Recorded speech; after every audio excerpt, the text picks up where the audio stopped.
not subscribed to my channel, make sure you subscribe, because we be doing DIYs on here. We do some vlogs, we do some chit chat, like post grad, you know what I'm saying.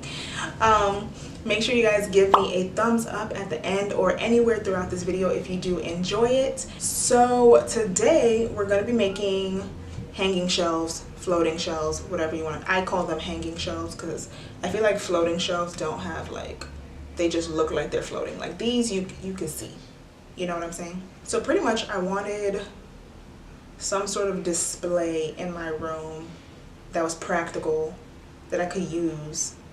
And then I wanted a shelf, but I wasn't trying to build a shelf. So I was like, boom, let's make these. And they came out really cute depending on what you put on there. They're super cute. I'm looking at them now. Every time I walk into my room, I absolutely love them. And I'm not trying to chit chat too much, so let's get into the video. Okay, so what I did with this was, everything's from the dollar store. Okay, this entire project cost, I was about to say costed me.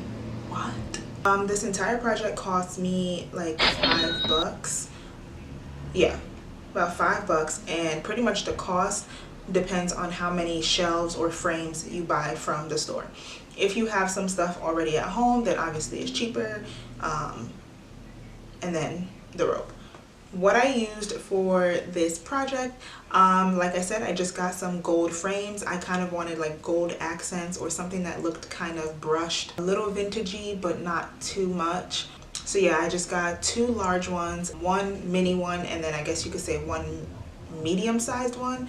And they're all gold. They're all different frames, but they're all gold. So the small one was like 50 cents, and then the other ones were all $1.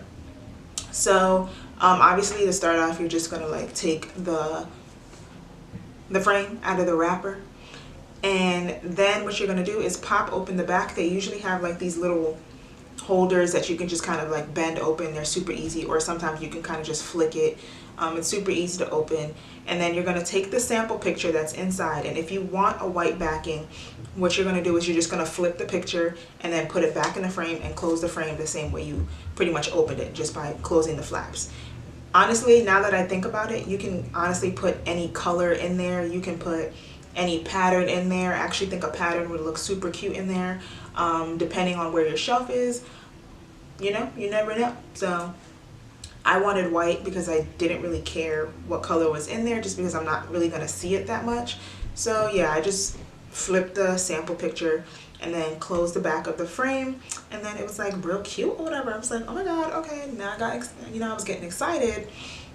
And then to get the little paper, the holding off, the stand, I just like rocked it back and forth, flipped it back and forth until it ripped, because it's all paper. It's not like these are some high quality frames. And then the stand was kind of attached to like a metal thing, and sometimes I could get it off if I like used my scissors or just kind of like played with it. I was able to get some of them off, but some of them I wasn't able to get off. But it really doesn't matter. You just really want to get the frame, the frame, why I keep saying the frame? You really just want to get the stand off, because it's going to be very irritating if you're trying to have a little shelf and you got a little thing falling down from the frame. You know what I mean? Like, that's just real awkward, and it's really not that cute. So this is where I got the rope. And what I did was, I didn't even measure it like with a ruler or anything like that. I was just taking long pieces, and then I would cut the pieces, and then once I cut them, and because they were super long, then I would kind of measure it just to make sure that it would fit.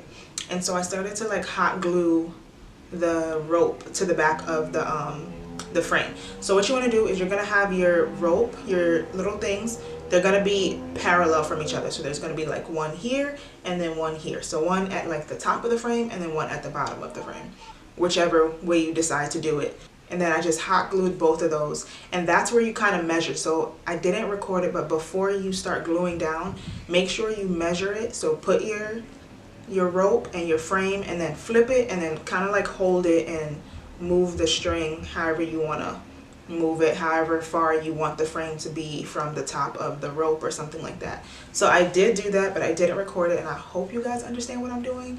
But pretty much do the same thing you would do with the glue. but without the glue. So yeah, once I was done hot gluing all of that, I realized, I was like, I'm really not banging with this yellow. So you guys are gonna see later on, I tried to paint it, but like that didn't work out, and then I ended up being okay with the yellow, and like I'm just looking at it now and I'm kind of like, the yellow really doesn't bother me that much. And after that, you guys can kind of see what I was talking about with measuring it. So you see the way that I just held all of them up. That's what you're gonna kind of try to do to measure your rope. And then some people, like, you can just knot it if you want to, but I was struggling to knot the rope. Like, I was like, what the heck? So I just ended up making a loop.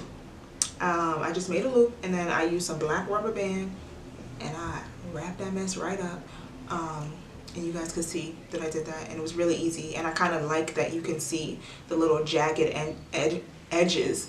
So yeah. And like I said, I wasn't really rocking with the yellow, so I tried to paint it. So I had like this cement colored paint, and I was like, ooh, this might look kind of cool. So I tried to paint it, and it looked cool for a second, and then I was like, damn, now I don't like the cement paint. Like, I don't like the way that looks.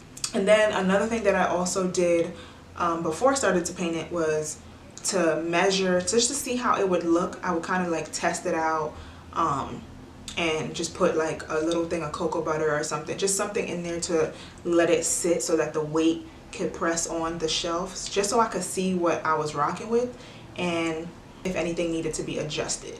So if you need to make your adjustments, make your adjustments. But other than that, like, the frames are mad cute. So if you live in a place where you can't actually build shelves, like I live in an apartment, so I can't build a shelf. Well, I mean, we can, but everybody trying to do all that. These are super cute, and they're pretty sturdy. Like, I'm gonna show you what they look like now, and I would say it's pretty sturdy. Obviously, like, you're not trying to put like so much weight on it because they're dollar store frames, but you could put a little doop on there. I'm not even gonna lie. That is the video, and I hope you guys enjoyed the video. If you did, make sure you give me a thumbs up for my DIYs. Make sure you guys check out my other DIYs as well, and as always, subscribe to my channel, and make sure you guys follow me. All of my links are in the description. And this is causing a lot of ruckus, but you know, can't do nothing about New York. And I will see you guys in the next video.